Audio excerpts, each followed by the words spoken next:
सभी को मेरा प्रणाम। आंवल खेरा एक छोटा सा गांव था। जितने भी लोग रहते थे सब एक दूसरे को अच्छी तरह से जानते थे। लोग एक दूसरे के सुख दुख में काम आते थे। आंवल खेरा भी अपनी तमाम अच्छाइयों के साथ जी रहा था। बुराइयां भी थी। उनमें सबसे बड़ी बुराई जातिगत ऊंच नीच या छुआछूत की बुराई थी। यह स्थिति बड़ी विचित्र और अबूझ थी। लोग पिछड़ी जाति के लोगों से नफरत नहीं करते थे, उनके सुख दुख का ध्यान भी नहीं रखते थे, लेकिन उनसे दूर दूर रहते थे। ब्याह शादियों में उन्हें बुलाया जाता था, लेकिन उन्हें अपने समूह में शामिल नहीं किया जाता था। उन्हें अलग पांत में भोजन कराया बिठाया जाता। पिछड़ी जाति के लोग भी जैसे इस स्थिति के आदी हो चुके थे। वे ऊंची जाति वालों की बस्ती में नहीं जाते, उनके घरों के सामने से नहीं निकलते। निकलना ही होता तो जूते और मुजरियों हाथ में लेकर नंगे पांव निकलते। उनका सिर झुका होता और टोपी या साफा भी उतार कर हाथ में रख लेते। ऊंची जाति वालों को छूना तो दूर, अपनी छाया भी उन पर नहीं पड़ने देते। सवर्ण भी इस बात का ध्यान रखते थे कि निम्न जाति के लोग उन्हें छू न पाए, उनकी छाया न पड़ जाए या सुबह सुबह उनका मुंह न दिखाई दे। इन प्रचलनों के लोग अभ्यस्त हो गए थे। यह समझना मुश्किल था कि लोग दबाव में इनका पालन कर रहे हैं या अपने आप निभा रहे हैं। कभी कोई घटना होती तो यही समझ में आता कि ऊंची जाति वालों ने इन प्रचलनों का अभ्यस्त बना दिया है। गलती से या स्वाभिमान का थोड़ा सा उदय होने पर कोई सवर्णों को छू जाता तो उन्हें दंड झेलना पड़ता। यह दंड पिटाई से लेकर बेगार देना, बंद हो जाने के रूप में भुगतना पड़ता। आर्थिक स्थिति जैसे कोई उल्लेख करने योग्य बात उन पर लागू होती ही नहीं थी। उनकी रोटी सवर्णों की दया और कृपा पर चलती थी। वह बंद हो जाती, बेगार मिलना रुक जाता तो जीना दुभर हो उठता। कभी किसी को रोग बीमारी हो जाए तब भी जीना दुश्वार हो जाता। सन 1927 की घटना है। आंवल खेरा के एक कोने में, जिसे गांव से बाहर ही कहना ठीक होगा, 4-5 झोपड़ी नुमा घर बने हुए थे। यहाँ पर दलित परिवार के लोग रहते थे। तथाकथित अग्री जाति के लोग इन बस्ती में झांकते तक नहीं थे। दलित बस्ती की एक स्त्री छपको हवेली की सफाई करने आया करती थी। बड़ी उम्र के लोग उसे नाम से बुलाते थे और छोटे बच्चे चाची या अम्मा कहते थे। छपको नियमित रूप से दरबार के लोगों के घरों में जाती थी। सवर्णों को तब ये दरबार ही कहते थे। हारी बीमारी में भी वह नहीं चूकती थी। एक आध दिन नागा हो जाए तो दरबार के लोग हाय तौबा मचा देते थे। 10 बातें सुनाते और ज़्यादा हो तो काम छुड़वाने की धमकी दे देते। धमकी और सज़ा के डर से सर्दी, खांसी, हार, बुखार समय भी छपको की जाति बिरादरी के लोग कभी नागा नहीं करते। किसी की तबीयत ज़्यादा खराब हो तो उसकी जगह कोई दूसरा आता। छपको को किसी ने बीमार पड़ते नहीं देखा था। उसके मुंह से किसी ने सिर दर्द की शिकायत नहीं सुनी थी। एक दिन छपको हवेली नहीं पहुंची। शाम तक इंतज़ार किया गया, वह नहीं आई। अगले दिन भी यही हाल था, वह सफाई के लिए नहीं पहुंची। पास पड़ोस में पूछा तो वहाँ भी नहीं गई थी। 4-5 दिन बीत गए। छपको के परिवार में कोई और नहीं था कि वह अपनी जगह किसी दूसरे को भेज देती। लोगों ने सोचा कि दूसरा इंतजाम किया जाए। किसी को यह नहीं सूझा कि वह बीमार भी हो सकती है। घर में छपको की जगह किसी और को बुलाने की बात चलने लगी तो श्रीराम के कान में भी पड़ी। उन्हें लगा कि हो न हो छपको अम्मा की तबीयत खराब हो गई हो, उन्हें कोई दवा दारू देने वाला नहीं है, इसीलिए वे नहीं आ पा रही हों। ताई जी से उन्होंने कहा कि छपको अम्मा को दवाई देनी चाहिए। ताई जी ने गाँव के घर के रिवाज के अनुसार कह दिया कि यहाँ आएंगी तब दे देंगे। श्रीराम ने कहा वह ठीक होंगी तभी ना आएगी, बिना दबा के ठीक कैसे होंगी। इसी क्षण किसी ने डपट दिया, जरूरी है कि वह बीमार ही पड़ी हो सकता है वह गांव छोड़कर चली गई हो। श्रीराम को इस जवाब में उपेक्षा ज़्यादा दिखाई दे रही थी। उनका मन नहीं मान रहा था। ना जाने क्यों लग रहा था कि छपको अम्मा बीमार है। उन्होंने अपने साथियों को भी बताया कि क्या किया जाए। श्रीराम की सलाह थी कि उनके घर जाकर खोज खबर ली जाए। साथियों ने छूटते ही कहा, लेकिन हम उनके घर कैसे जा सकते हैं, वहाँ जाएंगे तो अपने घर में मार पड़ेगी। दूसरे ने कहा, कोई हमें घर के भीतर आने नहीं देगा। तीसरे ने कहा, हम लोगों के बस का नहीं है, किसी बड़े को जाकर उनकी खोज खबर लेनी चाहिए। सभी साथी किसी न किसी बहाने छपको को यहाँ जाने की बात टाल गए। श्रीराम ने दोबारा कभी किसी से कुछ नहीं कहा। चुपचाप उस टोले की ओर चल दिए जहाँ छपको अम्मा रहती थी। कूड़े कचरे और गंदगी के ढेर पार करते और बदबूदार सरी गली नालियों लांघते फांदते छपको की झोपड़ी के सामने पहुँच गए। 4-5 घरों में सही ठिकाना मालूम करने में कोई कठिनाई नहीं हुई। दरवाजे पर पहुंचकर पुकारा, अंदर से कोई आवाज़ नहीं आई तो दरवाजे के नाम पर लगी हुई घास फूस की आड़ हटाकर झांका। छपको अम्मा बेसुध सी चटाई पर पड़ी थी। पाँव की आहट सुनकर उसने आंखें खोली। श्रीराम को देखकर हड़बड़ा उठी।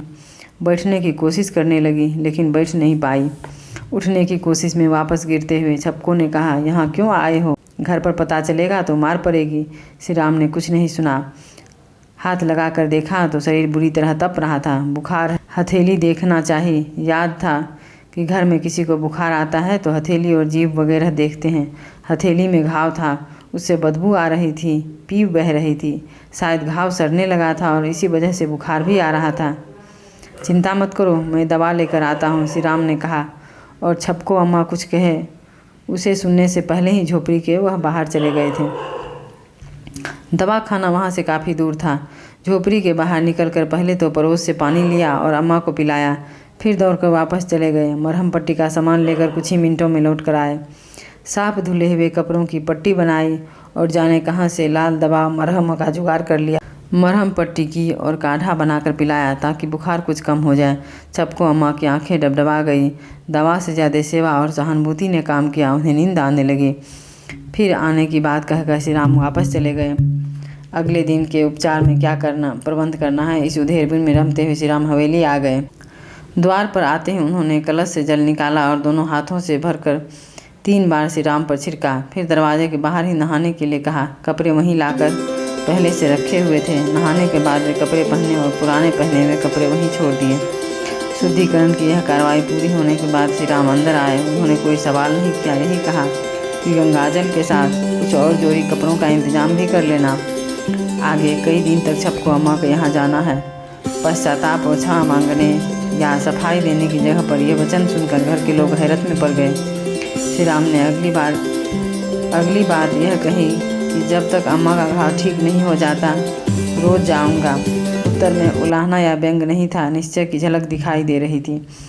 इस जवाब में खासी डांट पड़ी। उस दिन उपवास रखने के लिए कहा गया। डांट, दंड और दबाव से अप्रभावित श्री राम अगले दिन भूखे ही छपको की सेवा करने गए। मरहम पट्टी कर दवा देकर वापस लौटे तो हवेली के बाहर ठिठक गए। ताई जी ने देखा, उनका मन रो रहा था, लेकिन प्रचलन के विपरीत जाने का साहस भी नहीं कर पा रही थी। नहाने धोने का इंतजाम कर दिया। चाचा भतीजों की व्यवस्था थी कि छपको के यहाँ जाना नहीं रोकता तो श्री राम के घर के भीतर नहीं आने दिया जाए। श्री राम को घर के भीतर नहीं आने दिया। डांट, दंड और दबाव से अप्रभावित श्री राम अगले दिन भूखे ही छपको की सेवा करने गए। मरहम पट्टी कर दवा देकर वापस लौटे तो हवेली के बाहर ही ठिठक गए। ताई जी ने देखा, उनका मन रो रहा था, लेकिन प्रचलन के विपरीत जाने का साहस भी नहीं कर पा रही थी। नहाने धोने का इंतजाम कर दिया। चाचा भतीजों की व्यवस्था थी कि छपको के यहाँ जाना नहीं रोकता तो श्री राम को घर के भीतर नहीं आने दिया जाए। उसके रहने की व्यवस्था बाहर की कोठरी में कर दी जाए और वहीं मिट्टी के बर्तनों में भोजन परोसा जाए। परिवार में आए अतिथि संबंधियों ने भी इस व्यवस्था की पुष्टि कर दी। अछूत सेवा के अनोखे प्रायश्चित का निर्वाह करते हुए ताई जी ने मिट्टी के बर्तन में रोटियां और दाल सब्जी रख दी। भोजन देखकर श्री राम ने 2 रोटी और दाल सब्जी ली और टोले की तरफ बढ़ गए। वहां छपको को जगाकर रोटी खिलाई। अपने हाथ से भोजन कराते हुए श्री राम और छपको दोनों ही आनंद विभोर थे। छपको को खाना खिलाकर सुलाकर श्री राम वापस लौटे। घर पर जिस कोठरी में उनके लिए प्रबंध था उसी में बैठकर भोजन किया। दिन भर घर से बाहर नहीं निकले। बाहर निकलने पर कोई लाभ नहीं था। गांव भर में खबर फैल गई थी कि श्री राम टोले में जाते हैं, छपको की मरहम पट्टी करते हैं, उन्हें अस्पृश्यता का दोष लग गया है, इसलिए किसी को उनका संसर्ग नहीं करना चाहिए। गांव वालों ने अपने बच्चों को श्री राम के साथ खेलने से सख्त मना कर दिया था। 7-8 दिन की मरहम पट्टी और उपचार के बाद छपको का घाव सूख गया था। बुखार भी नहीं था। वह अपने हाथ से खाना बनाने लगी। तब श्री राम ने टोले में जाना बंद कर दिया। इस बीच अलवर में भागवत कथा संपन्न कर पिताश्री घर लौट आए थे। देहरी पर पांव रखते ही उन्होंने श्री राम को बाहरी कोठरी में जमीन पर चटाई बिछाए सोते हुए देखा। तुरंत पूछा कि क्या हुआ, यहाँ क्यों हो? छोटे भाई देवलाल ने पूरा घटनाक्रम सुना दिया। उन्हें आशा थी कि शौचाचार का इतनी कड़ाई से पालन करते हुए देख बड़े भैया प्रसन्न होंगे। आज तक आमलखेरा और आसपास के गांव में किसी ने भी टोले में जाकर अपना धर्म नहीं बिगाड़ा था। ऐसी स्थितियां ही नहीं बनी थी कि कोई निर्णय लेना पड़े। अपने यहाँ स्थिति बनी और छोटे भाई ने अपने भतीजे के लिए ही दृढ़ व्यवस्था दे दी। धर्माधिकारी का दायित्व अच्छी तरह निभा लेने की सराहना भी होगी। हुआ उल्टा ही। पंडित जी ने कहा, देवलाल तुमने यह क्या किया? भागवत परिवार में किसी को सेवा शुश्रूषा के लिए प्रायश्चित करना पड़े तो यह धर्म विरुद्ध है। उन्होंने श्री राम की पीठ थपथपाई और कहा, पुत्र, तुमने भागवत धर्म के मर्म को पा लिया है। इस बीच आसपास के लोग भी हवेली में आ गए थे। वे पंडित जी को प्रणाम करने आए थे, लेकिन देवलाल को उलाहना मिलते देख ठठक गए। पंडित जी कह रहे थे, तुमने सुना है ना, एक संत एकनाथ ने गंगोत्री से लाया गंगाजल रामेश्वरम में भगवान शिव को ना चढ़ाकर एक गधे को पिला दिया था और भगवान ने उसे अभिषेक के रूप में ग्रहण कर लिया था। जीवात्मा परमात्मा की देन है, उसकी रक्षा से बड़ा कोई धर्म नहीं है। कुछ देर चुप रहकर वे फिर बोले, लेकिन तुम्हारा भी दोष नहीं है। समाज की मान्यताएं ही गड़बड़ है। बहुत दिन तक यह सब नहीं चलने वाला है, बदलेगा, धीरे धीरे सब बदलेगा। फिर पुत्र की ओर देखकर उन्होंने कहा, तुम्हारा भी एक पुरस्चरण हो गया, समझो, प्रसन्न रहो। पिताजी की व्यवस्था ने श्री राम का उत्साह बढ़ा दिया।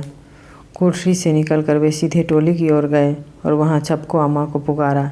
सुबह ही तो यह ब्राह्मण कुमार अब नहीं आऊँगा कहकर गया था, अब क्यों आ गया? छपको को गांव वालों का डर भी सता रहा था। अभी तक झोपड़ी में पड़ी उपचार करा रही थी। श्री राम के आने पर गांव में क्या प्रतिक्रिया है इसका भान नहीं था। गांव में जाना शुरू करेगी तब पता नहीं क्या होगा। चिंता में डूबी जा रही थी। श्री राम की पुकार ने फिर उसे झिझोर दिया। पहला विचार यही उठा कि गांव वालों के किसी फैसले की सूचना लेकर आए होंगे, शायद आगाह करने के लिए। वह किसी विचार पर अस्थिर होती, इससे पहले ही ब्राह्मण कुमार अम्मा अम्मा कहकर भीतर उपस्थित हो गए थे। वाणी में उल्लास गूंज रहा था और चेहरे पर गर्व, जैसे कोई बड़ी सफलता प्राप्त कर ली हो। ब्राह्मण देवता, आप यहाँ ना आया करो, मैं अब ठीक हूँ। आपको यहाँ आते देख लोग मुझे गांव में घुसने नहीं देंगे। छपको ने श्री राम के उल्लास और गर्व को नहीं पहचान सकने या पहचान कर भी ध्यान नहीं दे पाने का कारण कहा। उसके ब्राह्मण कुमार शायद स्थिति को समझ गए थे। उन्होंने कहा, आप चिंता ना करें अम्मा, चाचा ने जो प्रायश्चित बताया था पिताजी ने उसे मना कर दिया है और मुझे आशीर्वाद दिया है कि आपकी सेवा कर मैंने अच्छा काम किया। छपको को अपने कानों पर सहसा विश्वास नहीं हुआ। श्री राम ने जोर देकर कहा, सच कह रहा हूँ। सुनकर अम्मा के चेहरे पर संतोष, निश्चिंतता और खुशी की मिलीजुली चमक फैल गई। अपने भाव को व्यक्त करते हुए उसने दोनों हाथ ऊपर उठा दिए जैसे आशीर्वाद दे रही हो। श्री राम ने कहा, अब किसी तरह का संकोच मत करना। अच्छा, इतना कहकर वह हवेली की ओर चल दिए। लेकिन बात यहीं खत्म नहीं हो गई। पंडित रूप किशोर के निर्णय ने गांव के पंडितों और फिर गांव वालों को भी नाराज कर दिया। पुत्र ने नादानी में अपराध किया कर लिया, प्रायश्चित से वह शुद्ध हो गया, यहाँ तक तो ठीक था। लेकिन पंडित जी ने किस आधार पर उसके कृत्य को पुण्य ठहरा दिया और प्रायश्चित को ज्यादती बताया? पुत्र मुँह आरे आ गया हो, उस मुँह ने पंडित जी का धर्माधर्म विवेक छीन लिया है। इस बात को तूल देने में वे स्वजन संबंधी पीछे नहीं थे जो पंडित जी की प्रतिष्ठा पर जलते थे। आलोचना 3-4 दिन में ही मुखर हो उठी। जलेसर के भगवती पंडित कल्याण शर्मा के नेतृत्व में पिताश्री को चुनौती मिली। वे घर आए और कहा, आप अपने पक्ष को शास्त्र सम्मत सिद्ध कीजिए, वरना पंडित समुदाय से क्षमा मांगिए। कल्याण जी के तेवर में विरोध या द्वेष कम, संशय का भाव ज़्यादा दिखाई दे रहा था। इस नाते संवाद संभव था, इसीलिए पंडित जी ने इसका उत्तर देने की तैयारी की। संध्या समय पंचायत बैठी। पंडित जी ने अपना पक्ष रखते हुए कहा, पहला आचार प्रमाण है। श्री राम ने महामना मालवीय जी के यज्ञोपवीत ग्रहण किया। वह प्रातः सायं नियमित संध्या गायत्री कर रहा है। शास्त्र वचन है कि 3 वर्ष तक कोई भी श्रद्धा विश्वास से गायत्री का जप कर ले तो वह ब्राह्मीभूत हो जाता है। श्री राम नैष्ठिक गायत्री उपासक है और किसी को यह नहीं लगना चाहिए कि अछूत कही जाने वाली छपको की सेवा कर उसने धर्म विरुद्ध आचरण किया है। उसके मन में शुश्रूषा की प्रेरणा तो भगवती गायत्री से आनी चाहिए। नैष्ठिक उपासना और आचार के प्रमाण ने ही आधे से ज़्यादा लोगों को चुप करा दिया।